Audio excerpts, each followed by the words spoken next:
नमस्कार दोस्तों, GK magic trick style channel में आप सबका बहुत बहुत स्वागत है। जैसा कि जानते हैं हम लोग रोजाना एसएससी एमटीएस के लिए टॉप 25 क्वेश्चन प्रीवियस ईयर के डिस्कस करते हैं। इसी कड़ी में रोजाना हम लोग डिस्कस कर रहे हैं, संडे हो या मंडे, रोजाना हम लोग डिस्कस कर रहे हैं टॉप 25 क्वेश्चन, क्योंकि हम लोग का उद्देश्य है कि आप लोग पेपर में जाएं, पूरे क्वेश्चन करके आएँ जी इसमें दोस्तों। तो बताना चाहते हैं कि चैनल पे आए हैं तो चैनल को सब्सक्राइब कर दीजिए, वीडियो को लाइक कर दीजिए, ग्रुप सर्कल में शेयर कर दीजिए। 3 काम आपको तो करने हैं, क्योंकि ये चैनल आपके उद्देश्य के ही लिए खोला गया है दोस्तों। तो बस हम लोग का यही दोस्तों है उद्देश्य कि जल्द से जल्द दोस्तों इसको 1K तक पहुंचाया जाए दोस्तों। और जिससे कि लाइव स्ट्रीमिंग हम लोग चालू हो जाए, जिससे कि हम लोग आपस में जुड़े, फिर Q&A सीरीज़ करी जाए कि आपके क्या डाउट्स हैं, क्या क्यूरीज हैं आपकी, और क्या क्वेश्चंस आप जनरेट कर रहे हैं, हम लोग क्या जनरेट पूछना चाहते हैं हमसे। तो आप कमेंट्स तो कर ही रहे हैं, लेकिन लाइव की बात अलग ही होती है। तो दोस्तों एक बार 1K तक जरूर ले चलें चैनल को दोस्तों।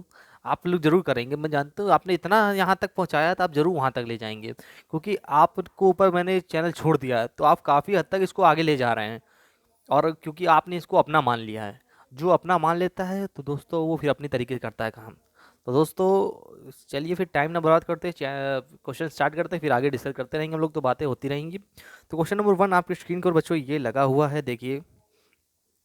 दो वही हम लोग बात करेंगे, 2 बार मैं रिपीट करूंगा, एक बार आप रिपीट करेंगे। रिपीट करना बहुत जरूरी है, जिससे कि आपको कंठस्थ हो जाएंगे क्वेश्चन। देखिए क्वेश्चन नंबर 1, मोहनजोदड़ो कहाँ स्थित है? पूछा जा रहा है कि मोहनजोदड़ो कहाँ स्थित है। क्या वो पंजाब में स्थित है? आप कहेंगे नहीं। क्या वो सिंध में स्थित है? बिल्कुल कहेंगे सिंध में स्थित है। मोहनजोदड़ो जी वो कहाँ स्थित है? तो आप कहेंगे सिंध में स्थित है। जो आयोग ने क्वेश्चन माने हैं वो आपके सामने आंसर लगे हुए हैं, तो इससे ये आप क्लियरिफाई हो जाएगा कि दोस्तों कि क्वेश्चन गलत नहीं होगा इससे हम लोगों का। कि कभी कभी कि दो ये होता है ना कि इसका आंसर ये होगा, इसका आंसर सर वहाँ इसने ये माना है, वहाँ मैंने ये आंसर पढ़ा था। तो इससे क्या हुआ, आयोग ने जो एसएससी ने माना है वो हम लोग आंसर मानते हुए चल रहे हैं दोस्तों। तो एसएससी जो मानेगी वही आंसर कराएंगे आपको, तो इसलिए मैंने आंसर लगा रखे हैं। तो रही बात उसकी प्रीवियस ईयर का कितना बड़ा रोल है, तो बहुत ज़रूरी है दोस्तों। प्रीवियस ईयर करके जाएंगे तो आप मानेंगे दोस्तों कि हाँ, कि मज़ा आ गया क्वेश्चन जब पेपर देने बैठेंगे दोस्तों। और काफ़ी क्वेश्चन का कलेक्शन आपके पास इकट्ठा हो जाएगा, जिससे और आप छोटी छोटी वीडियो से काफ़ी हद तक की एक तैयारी आपकी हाई लेवल की हो जाएगी। चलिए देखते हैं नेक्स्ट क्वेश्चन की ओर। तो ये क्वेश्चन क्लियर हो गया ना, मोहनजोदड़ो कहाँ स्थित है? आप कहेंगे सिंध में स्थित है। नेक्स्ट क्वेश्चन देखिए बच्चों, आपकी स्क्रीन के ऊपर ये लगा हुआ है, हड़प्पा सभ्यता की खोज किस वर्ष में हुई थी?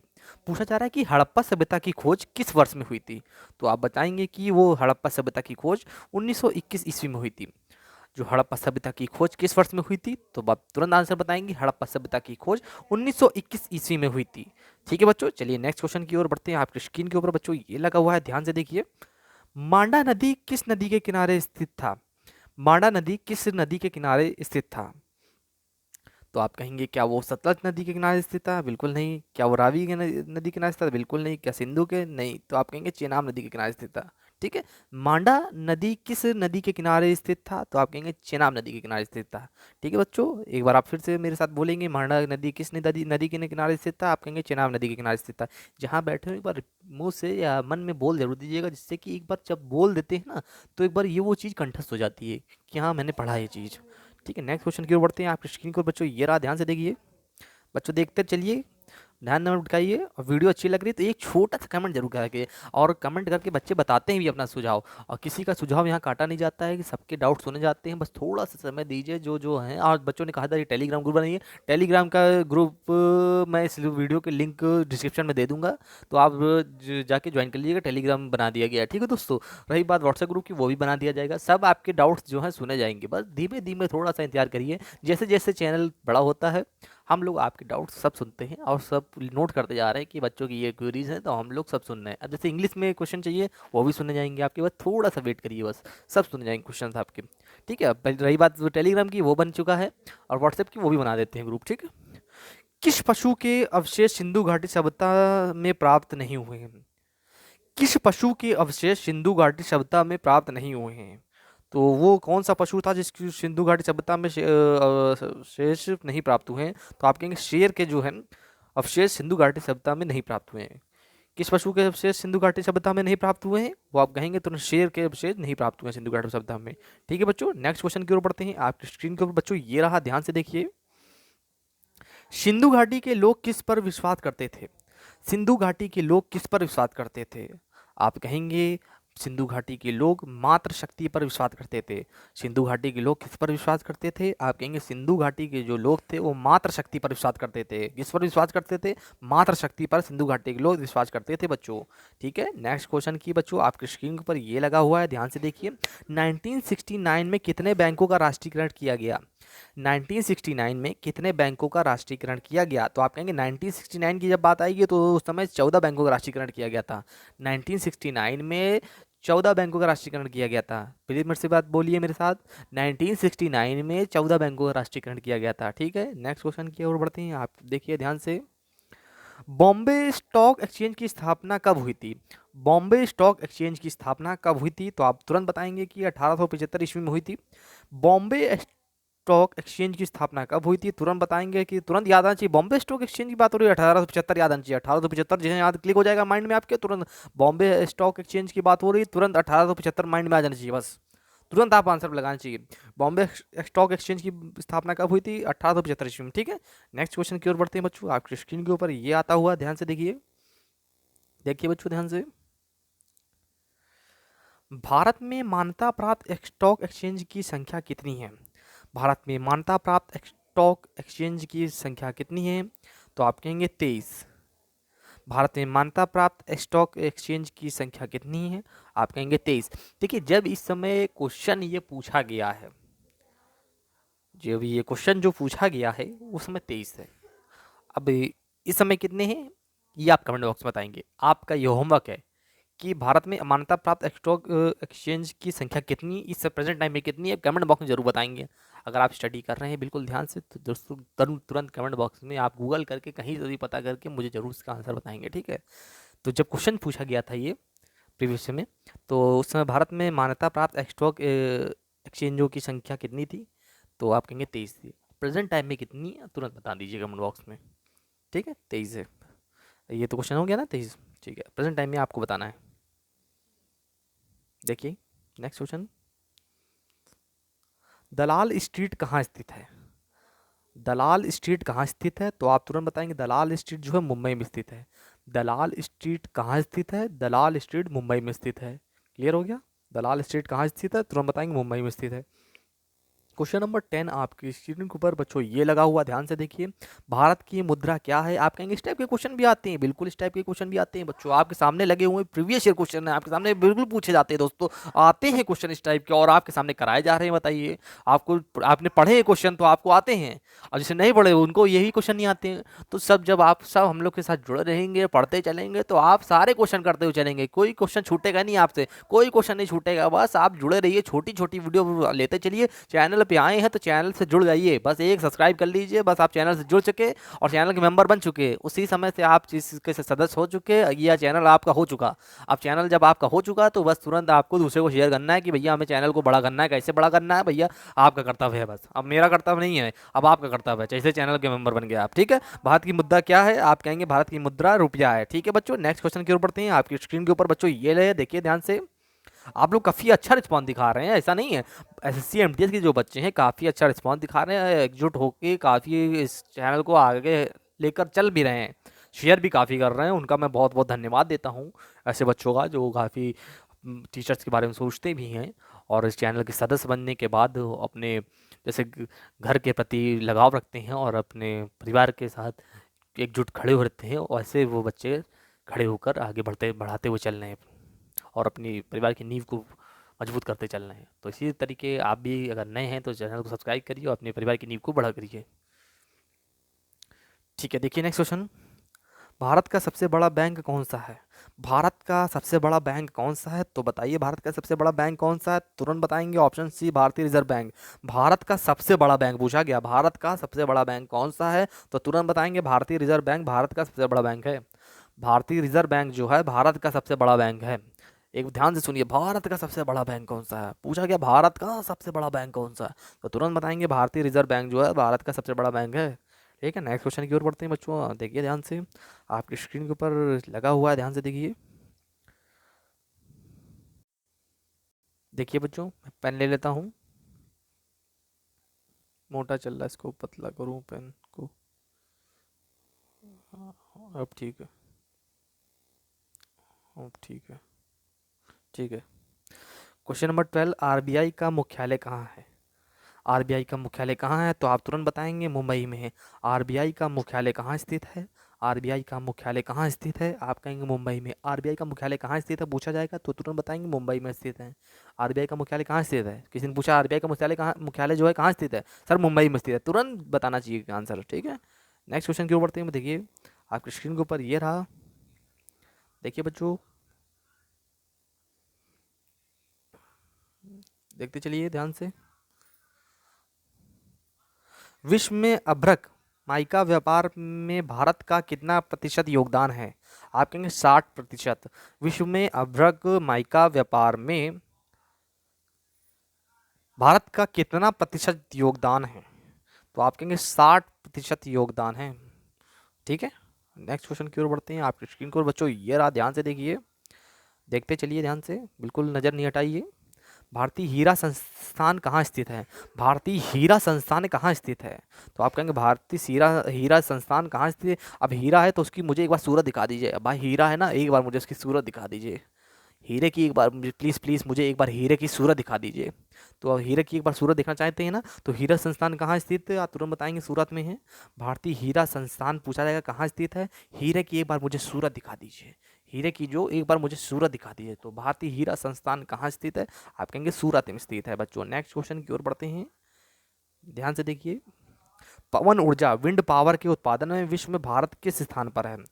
पवन ऊर्जा विंड पावर के उत्पादन में विश्व में भारत किस स्थान पर है? आप कहेंगे 5वें स्थान पर है। विंड पावर के उत्पादन में विश्व में भारत किस स्थान पर है? 5वें स्थान पर है बच्चों, 5वें स्थान पर। नेक्स्ट क्वेश्चन की ओर बढ़ते हैं। आपकी स्क्रीन के ऊपर बच्चों ये लगा हुआ है, ध्यान से देखिए। विश्व में सबसे अधिक खनिज तेल मिनरल ऑयल का उत्पादन कौन सा देश करता है? फिर से सुनिए, विश्व में सबसे अधिक खनिज तेल मिनरल ऑयल का उत्पादक कौन सा देश करता है? तो आप कहेंगे सऊदी अरब करता है। मिनरल ऑयल का उत्पादक कौन सा देश करता है? तो आप कहेंगे सऊदी अरब करता है। ठीक है, नेक्स्ट क्वेश्चन की ओर बढ़ते हैं। आप देखते चलिए ध्यान से। एनटीपीसी किस क्षेत्र से संबंधित है? एनटीपीसी जो है वो किस क्षेत्र से संबंधित है? एनटीपीसी की बात आ रही है, किस क्षेत्र से संबंधित है? तुरंत बताएंगे। क्या वो शिक्षा से संबंधित है? नहीं। स्वास्थ्य से? नहीं। परिवहन से? बिल्कुल नहीं। विद्युत से संबंधित है। एनटीपीसी किस क्षेत्र से संबंधित है? तुरंत बताएंगे कि विद्युत से संबंधित है। ठीक है, नेक्स्ट क्वेश्चन की ओर बढ़ते हैं। आपकी स्क्रीन के ऊपर बच्चों ये लगा हुआ, ध्यान से देखिए। पहली औद्योगिक क्रांति इंडस्ट्रियल रिवॉल्यूशन किस देश में हुई थी? पहली औद्योगिक क्रांति इंडस्ट्रियल रिवॉल्यूशन किस देश में हुई थी? तुरंत बताएंगे ब्रिटेन में हुई थी। पहली औद्योगिक क्रांति इंडस्ट्रियल रिवॉल्यूशन किस देश में हुई थी? ब्रिटेन में हुई थी। ठीक है, नेक्स्ट क्वेश्चन की ओर बढ़ते हैं। आपकी स्क्रीन की ओर बच्चों ये रहा, ध्यान से देखिए। आप मेरे साथ बोलते हुए चलिएगा मन में, क्योंकि तभी कंठस्थ हो पाएगा। और एक छोटा सा प्यारा सा कमेंट जरूर करिएगा, कुछ भी अच्छा अच्छा सा कमेंट वीडियो के नीचे जरूर करिएगा। भारत में सबसे ज़्यादा ताप विद्युत थर्मल पावर उत्पन्न करने वाला राज्य कौन सा है? भारत में सबसे ज़्यादा ताप विद्युत थर्मल पावर उत्पन्न करने वाला राज्य कौन सा है? आप कहेंगे महाराष्ट्र। समझ गए, भारत में सबसे ज़्यादा ताप विद्युत थर्मल पावर उत्पन्न करने वाला राज्य कौन सा है? तुरंत बताएंगे, वो महाराष्ट्र है राज्य। ठीक, नेक्स्ट क्वेश्चन की ओर बढ़ते हैं बच्चों। आपकी स्क्रीन के ऊपर बच्चों आता हुआ ये देखिए। विश्व का सबसे व्यस्त बंदरगाह किसे माना जाता है? विश्व का सबसे व्यस्त बंदरगाह किसे माना जाता है? तो बताइए कौन सा है वो? तो वो ऑप्शन बी, रॉटरडम बंदरगाह विश्व का सबसे व्यस्त बंदरगाह माना जाता है, रॉटरडम को। समझ गए, नेक्स्ट क्वेश्चन की ओर बढ़ते हैं बच्चों। आपकी स्क्रीन के ऊपर ये लगा है, केरल की राज्य की भाषा क्या है? केरल की राज्य की जो भाषा है वो क्या है? तो क्या बताएंगे आप? क्या कन्नड़ है? बिल्कुल नहीं। तमिल है? बिल्कुल नहीं। उर्दू है? बिल्कुल नहीं। मलयालम है। केरल की जो राज्य की भाषा है वो है मलयालम। ठीक है, नेक्स्ट क्वेश्चन की ओर बढ़ते हैं। आपके स्क्रीन के ऊपर ये लगा हुआ है। मैं फिर बताना चाहता हूँ, प्रीवियस ईयर का बहुत बड़ा रोल है। नए बच्चे हैं तो प्रीवियस ईयर हम लोग करा रहे हैं, जुड़ जाइए, बस आपको सब कुछ मिलेगा। सब कुछ कराते चलेंगे, जैसे ही वन के होते हैं आपके लिए बहुत कुछ हम लोग ने सोच रखा है। तो ये टारगेट है कि जितने जल्दी आप लोग बन के कराएंगे आपके लिए अच्छी अच्छी चीज़ें हम लोग सोच रखी है। बस थोड़ा सा एक टारगेट आपको भी दिया गया है कि थोड़ा सा जल्दी आप बन के कराएं, जैसे हम लोग वो जो वन के कि एक मुहिम फिर चालू करने वाले हैं नई, तो आपके लिए काफ़ी लाभदायक होने वाली है। तो एक नई क्रांति फिर स्टार्ट करेंगे हम लोग, तो एक नई अप्रोच से फिर स्टार्ट करेंगे हम लोग, और ये सीरीज़ तो फिर रामबाण साबित होने वाली है आपके लिए। तो चलिए नेक्स्ट क्वेश्चन की ओर बढ़ते हैं। विटामिन B6 की कमी से पुरुषों में कौन सी बीमारी हो जाती है? विटामिन B6 की कमी से पुरुषों में कौन सी जो है बीमारी हो जाती है? तो आप कहेंगे विटामिन बी की कमी से जो पुरुषों में बीमारी होती है वो है आरक्ता। तो आरक्ता जो बीमारी है, एनोरेक्सिया, विटामिन B6 की कमी से पुरुषों में बीमारी हो जाती है। नेक्स्ट क्वेश्चन की ओर बच्चों बढ़ते हैं। अल हराम अल हराम किस देश के प्रमुख समाचार पत्र हैं? जो अल हराम किस देश के प्रमुख समाचार पत्र हैं? क्या वो पाकिस्तान के हैं? आप कहेंगे बिल्कुल नहीं। क्या अफगानिस्तान के हैं? बिल्कुल नहीं। क्या वो मलेशिया के हैं? बिल्कुल नहीं। तो किसके हैं वो? इजिप्ट के हैं। किसके हैं वो? इजिप्ट के हैं। तो किसके हैं बच्चों वो? आप कहेंगे इजिप्ट के हैं। अल हराम किस देश के प्रमुख समाचार पत्र हैं? वो है इजिप्ट के। ठीक है, नेक्स्ट क्वेश्चन की ओर बढ़ते हैं। आपकी स्क्रीन के ऊपर आता हुआ ध्यान से देखिए। साइट्रिक एसिड मुख्य रूप से किसमें पाया जाता है? साइट्रिक एसिड मुख्य रूप से किसमें पाया जाता है? तुरंत बताएंगे वो नींबू में पाया जाता है। जो साइट्रिक एसिड है मुख्य रूप से पूछा जाए किसमें पाया जाता है, तो तुरंत आपका आंसर आना चाहिए बिना सोचे समझे, वो नींबू में पाया जाता है। ठीक है, नेक्स्ट क्वेश्चन की आपकी स्क्रीन के ऊपर बच्चों आता हुआ इस वीडियो का लास्ट क्वेश्चन। रानी लक्ष्मीबाई को कब मारा गया था? रानी लक्ष्मीबाई को कब मारा गया था? तो आप कहेंगे जून 1858 में रानी लक्ष्मीबाई को मारा गया था। रानी लक्ष्मीबाई को कब मारा गया था पूछा गया है कि रानी लक्ष्मीबाई को कब मारा गया था, तो जून 1858 में रानी लक्ष्मीबाई को मारा गया था। इसी तरीके हम लोग के टॉप 25 क्वेश्चन होते हैं। कैसे लगी आपको बताना है कमेंट बॉक्स में। कमेंट, एक छोटा सा कमेंट रोजाना आप लोग करते ही हैं, एक छोटा सा फिर प्यारा सा कमेंट जरूर करें। इससे हम लोग को भी लगता है कि हाँ, आप लोग कमेंट का रिप्लाई तो देते ही देते हैं। और शेयर जरूर करें, करते हैं, ऐसा नहीं है कि नहीं कर रहे हैं। आप पूरी जिम्मेदारी निभा रहे हैं, चैनल को आपको सौंपा गया है कि आप लोग को अब इसको आगे बढ़ाना है, तो आप लोग पूरी जिम्मेदारी से इसको आगे बढ़ा भी रहे हैं। एक जैसे कि नहीं, हम लोग कह रहते हैं कि एक आपको टारगेट दे दिया गया कि इसको 1K तक कितनी जल्दी इसको पहुंचाना है, बस ये टारगेट आपको देखिए कितनी जल्दी अप्रोच कराना है। एक गोल दे दिया गया कि भैया इसको, ये गोल आपको जितनी जल्दी पूरा कराना है, तो ये जो 1K तक पहुंचाना है आपको, देखिए कितनी जल्दी आप पहुंचा सकते हैं। तो ये आपके ऊपर छोड़ सकता हूँ मैं, क्योंकि आप लोग ही कर सकते हैं, क्योंकि जब हम और आप मिलेंगे तब भी आगे बढ़ सकते हैं। तो एक छोटी सी बस ये रिक्वेस्ट थी हम लोगों की, तो आप बिल्कुल हम लोग की रिक्वेस्ट मानेंगे, क्योंकि एक परिवार वाला अपने परिवार वाला जैसे कह सकता है। तो फिर मिलते हैं नेक्स्ट वीडियो में बच्चों। और अगर आपको कोई दिक्कत हो तो कमेंट बॉक्स में जरूर दीजिए, और टेलीग्राम का मैं लिंक जो है सेम ग्रुप डिस्क्रिप्शन में डाल देता हूँ। ठीक है, ओके बच्चों, मिलते हैं नेक्स्ट वीडियो में।